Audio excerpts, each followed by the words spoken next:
लोकसभा में वित्त विधेयक 2026 पर चर्चा करते हुए डॉक्टर किरसन नामदेव ने देश में बढ़ती आर्थिक खाई पर गहरी चिंता जताई। उन्होंने चौंकाने वाला आंकड़ा पेश करते हुए कहा कि देश की 1% आबादी के पास 40% संपत्ति है, जबकि 50% गरीबों के पास मात्र 3 से 6% है।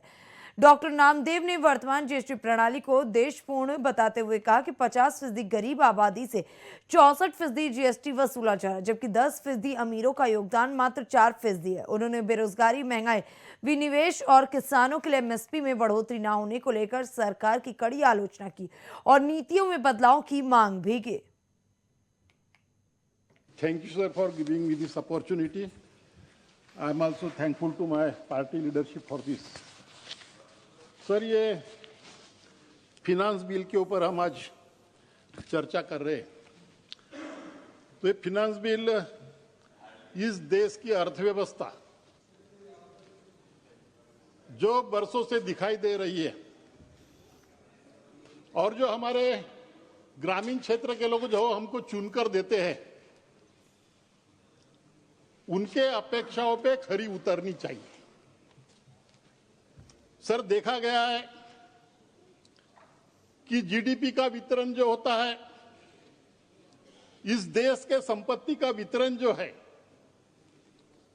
1% आबादी के पास 40% संपत्ति है और सबसे नीचे तबके के लोग हैं, गरीब से गरीब, ऐसे 50% लोगों के पास में सिर्फ 3 से 6% संपत्ति है। तो ये असमानता है जो बढ़ती जा रही है। ये असमानता कम करने के लिए इस विधेयक में कोई प्रावधान दिखाई देता नहीं है। हमारे 10% यानी 10% जो पूंजीपति होते हैं, ये पूंजीपतियों के पास में इस देश की 70% संपत्ति है। तो ये असमानता कम करने के लिए ऐसे प्रावधान इस बिल में होने चाहिए।